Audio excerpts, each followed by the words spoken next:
上一集跟大家破除了一些关于电动车的迷思，也把 Porsche Taycan 开到去小张干，就是在马来西亚南北大道其中一个最快的充电站，那边有180 kW 的 DC charger， 就是一个快充。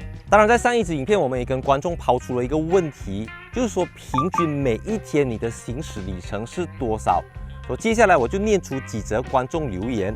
这边有观众说他每个星期开车300到350公里左右，也有观众留言说他每一天是走50到70公里，50% highway， 50% city drive。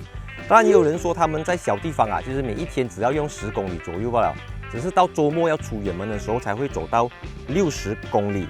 其实会问观众这个问题，就是因为很多人都关心说电动车到底适不适合日常行驶。今天我们就找到了一位现任的 EV 车主，来问一问他这2年里面驾 EV 车到底面对什么问题，会不会找不到充电桩，会不会经常面对车子不够电的情况。事不宜迟，我们就来访问今天的车主 Farhan。Morning. Morning. Hi, bro. Nice car. Thanks. Okay, so first thing first, why you choose an electric vehicle? And when did you buy this car? Okay, yeah. If you want to go back to when I bought this car, I put an order somewhere in September 2020, and the car was delivered to me on 21st December 2020.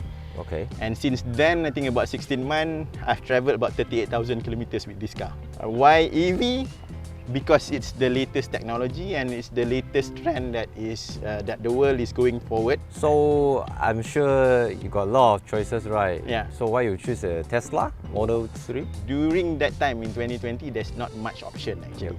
There's only Taycan that is officially present in Malaysia, and there's only Tesla that is being imported by mostly the great importers. And back then, before this car, I was driving another electric vehicle known as Renault Zoe. So I was driving that car for 3 months, and after experiencing that 3 months and evaluating between Porsche and a Tesla, I've chosen Tesla. You know, because I never reviewed any Tesla, even as a passenger.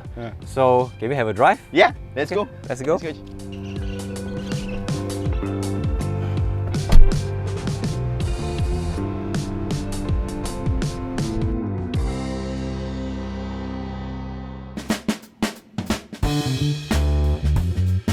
上一集有跟大家破除了一些关于电动车的迷思，那这一集呢，我们就先来科普一下电动车跟传统燃油车在结构上、在本质上的一些不同。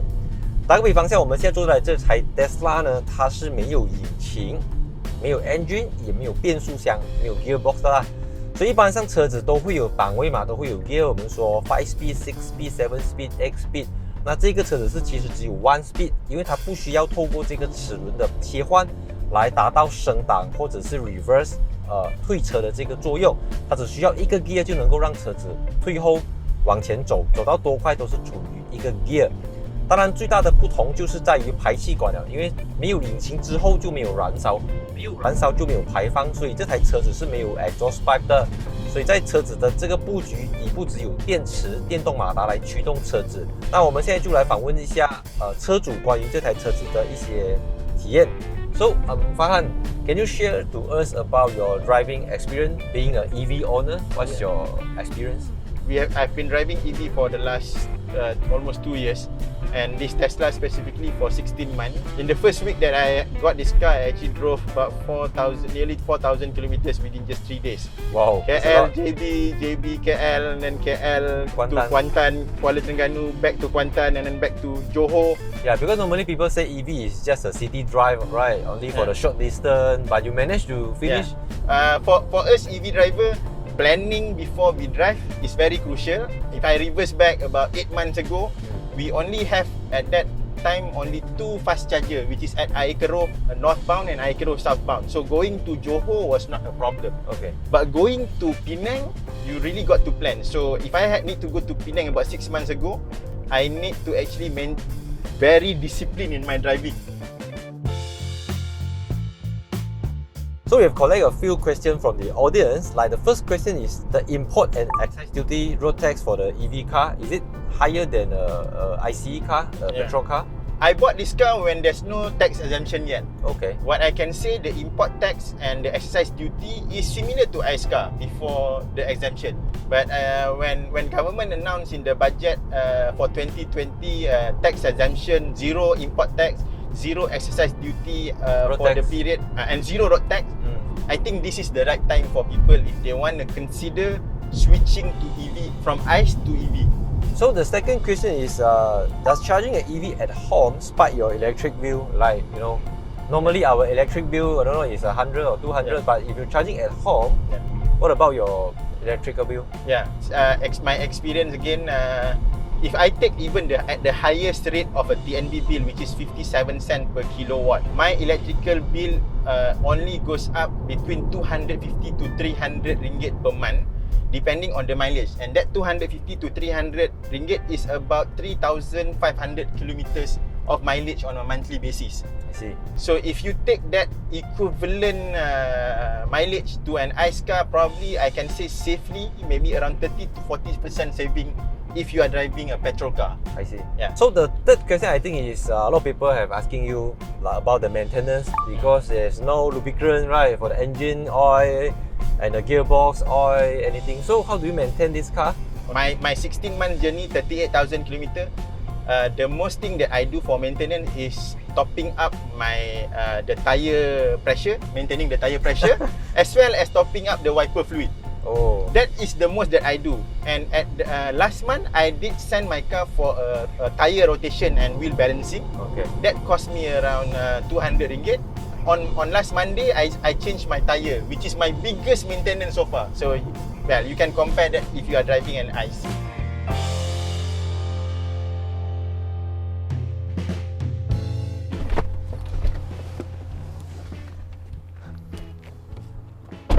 What a drive, huh? Yeah.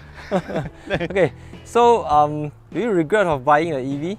To tell you the truth, I have never regretted it. I've dreamed about driving this car since 2017, and finally 2020, I've got to drive Tesla Model 3. So will you recommend to the new EV comers? I mean, they want to try to switch from petrol to EV? If people are thinking about switching to EV, in this next 2 years, 2022 to 2023, when the tax incentive is there, this is the right time. If you have a car that is already maybe 3 to 4 years old and you're thinking about switching a car, EV should be one of the choice. And this is, I said, it's the right time for you to switch to EV. Thanks for joining us today. Hope to see you again. Thank you, Ji. Thank you. Oh, Alright. new tire. Yeah, the new PS5.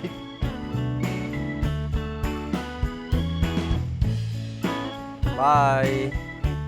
上一集有跟大家聊到马来西亚即将在2050年进入一个满街都是电动车的时代啊，这个东西不只是说说而已的，它是背后有数据在支持的。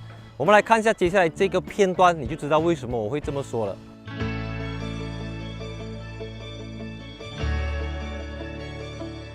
Electrified vehicles or EVs for the BMW group in Malaysia started in 2015 with the BMW i8. It was also the introduction of our sub-brand BMW i in this part of the world and particularly in Malaysia. Yes, in my opinion, EVs are the future, and it is the trend that all automakers, not just us at BMW, are moving towards. We at BMW Group Malaysia have been delivering electrified vehicles since 2015, and since that time, on an average of a year, we deliver over 10,000 vehicles. Now, since 2016, 2017, more than 5,000 vehicles, more than 50% of those vehicles are actually plug-in hybrid vehicles or electrified vehicles. And this number has been growing over the years. So there is a very, very good uptake for electrified vehicles. To a certain extent, that may be true, but we also have to take into account the fact that the new policy for electrified vehicles is very new. And now we are in the development stage of establishing all the charging points for electrified vehicles. If you look at a policy like that for over the next couple of years, I think it will help the growth of electric vehicles in the market. Now, stepping forward and moving electric vehicles further into realization in Malaysia, We are now working with Tenaga Nasional Berhad. They have and we have plans to establish more charging points, not just in developed areas, but also in some parts of suburbs and rural areas across Malaysia. So people who are futuristic and they want to be early adopters, this is the best time for it. But at the same time, the infrastructure is also growing in tandem with the products. Yeah? So you'll have the vehicles on the roads, but also the places to charge. And this is moving and developing in a very, very, very positive manner. 因为电动车其实不只是一辆车子，电动车电动它是一个全新的概念，所以我们需要透过一集再一集又一集来跟大家一步的了解。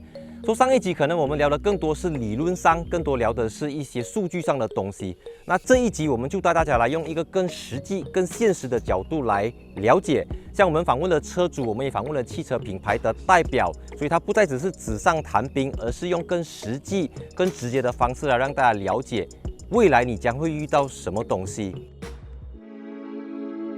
随着全球气候变化，各国政府都在为减碳做努力。马来西亚政府放眼2050年实现净零排放的目标，国能 TMB 和 Plus Highway 南北大道签署了谅解备忘录，一起推动大道减碳排放。国能与南北大道将一同开发电动车充电网络，安装能效监测系统，以及在南北大道休息站 R&R 的建筑顶部安装太阳能光伏电板等3项措施。